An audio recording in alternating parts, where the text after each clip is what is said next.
تو اس سے ہمیشہ توفیق مانگے کہ اللہ اپنے حضور جھکنے کی توفیق نصیب کر دے۔ اس سے بڑا بدبخت نہیں ہے جو اللہ کے حضور جھکنا بھی نہیں جانتا۔ فجر کی اذان ہو رہی ہے اور وہ سو رہا ہے، ظہر گزر گئی کھیل کود میں لگا ہے،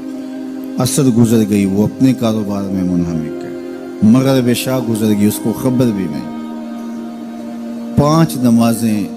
5 اوقات میں گزر گئی اور اس کا سارا وقت غفلت میں گزر گیا۔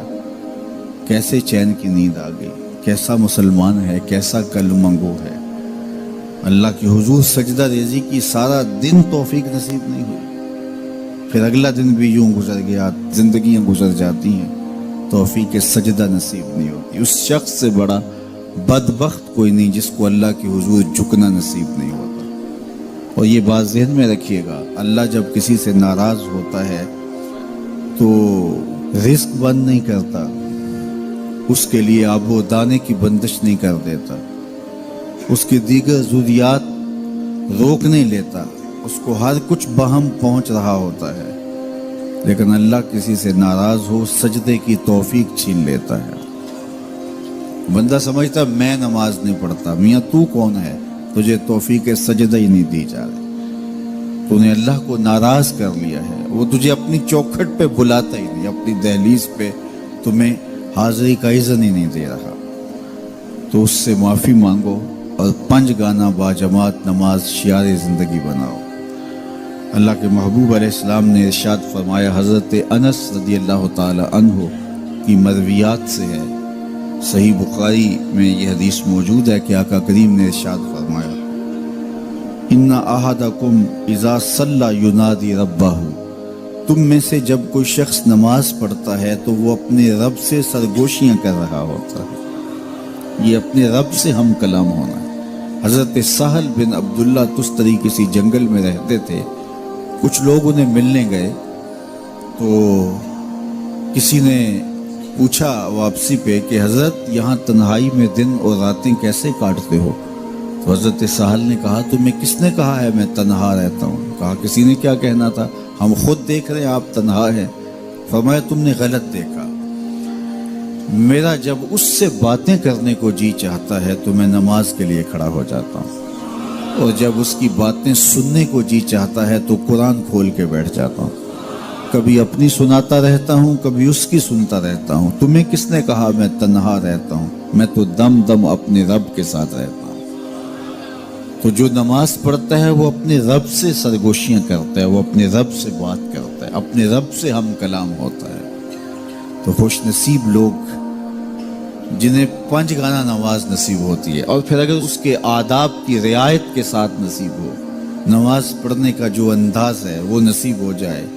جیسا کہ حدیث احسان میں ہے، جبریل امین نے حضور سے کچھ سوال کیے تھے، ان میں سے ایک سوال تھا حضور احسان کیا ہے؟ تو فرمایا تو اپنے رب کی عبادت اس طرح کرے کأنک تراہ، گویا تو اسے دیکھ رہا ہے، یہ تیری کیفیت ہو کہ تو اپنے رب کا دیدار کر رہا ہے۔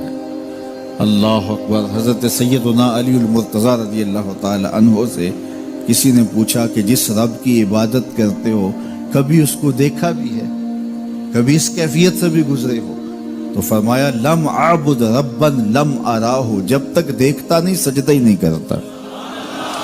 تو اپنے رب کی عبادت ایسے کرو کہ تم گویا اسے دیکھ رہے ہیں، اور اگر یہ کیفیت تمہاری پیدا نہیں ہوتی تو کم از کم اس کیفیت میں آؤ کہ تمہارا رب تمہیں دیکھ رہا ہے۔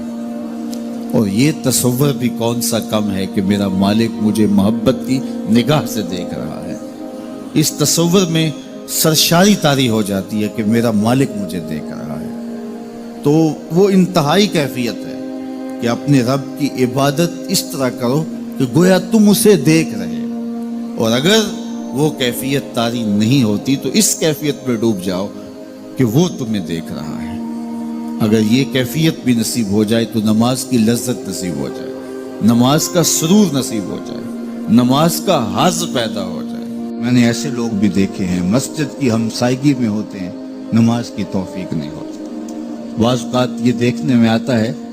کہ کوئی جنازہ ہو جاتا ہے تو ظہر کے بعد جنازہ ہے، عصر کے بعد جنازہ ہے،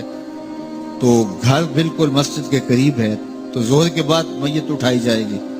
تو سب وضو سے ہوتے ہیں، تو نماز کا وقت ہوا تو سب مسجد میں چلے گئے کہ نماز پڑھیں، اس کے بعد جنازہ اٹھائیں گے، اور بے نمازی ادھر ادھر گلیوں میں منہ چھپاتے پھر رہے ہوتے ہیں، وضو بھی کیا ہوا ہے رسمن، لیکن مسجد میں جانے کی توفیق نہیں مل رہی، وہ سمجھتے ہیں ہم نہیں جا رہے، میاں تمہیں کوئی بلا ہی نہیں رہا، اتنے بد نصیب ہو، جنازہ بھی تم اللہ کے لیے نہیں پڑھنے آئے، وہ بھی کسی کے دکھلاوے کے لیے آئے، وہ تو فرض کفایہ ہے اور یہ نماز فرض عین تھی، اور یہاں اللہ کا بلاوا آیا، اس کے لیے اذان کوئی نہیں، اس کے لیے اذان ہے، اور تم یہاں اذان سننے کے باوجود بھی مسجد کے باہر گھوم رہے ہو، بہانے بہانے کبھی ادھر جا رہے ہو کبھی ادھر جا رہے ہو، اور نمازی مسجد کا رخ کر رہے ہیں، تو یہ کتنی بد نصیبی ہوتی ہے کسی شخص کی کہ مسجد کی ہمسائیگی میں بھی رہتا ہو اور مسجد کے قرب میں کھڑا ہو، اسے نماز کی توفیق نہ نصیب، تو یہ اس کی طرف سے توفیقات نصیب ہوتی ہیں۔ میں ایک بات سنایا کرتا ہوں کہ لاہور جب بڑی چہل پہل ہوا کرتی تھی ہمارے ریلوے اسٹیشن پہ،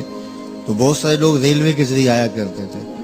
تو وہاں کلیوں کی قطاریں ہوا کرتی تھی، ایک بوڑھا کلی، ٹرین کا وقت ایسا تھا کہ وہ رکی آ کے، تو اس نے کسی کا سامان اٹھایا، تو میکلوڈ روڈ پہ جانا تھا، تو راستے میں نوری مسجد پڑتی ہے، تو اس نے کہا قریب آ کے کہ بابو جی میری نماز اثر رہتی ہے،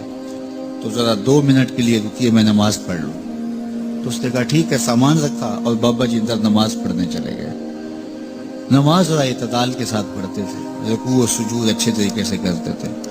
اور یہ بار بار ٹائم دیکھتا ہے اور کبھی اندر جھانکتا ہے، تو بابا جی ابھی رکوع میں ہیں، کبھی سجدے میں ہیں، کبھی قیام میں ہیں،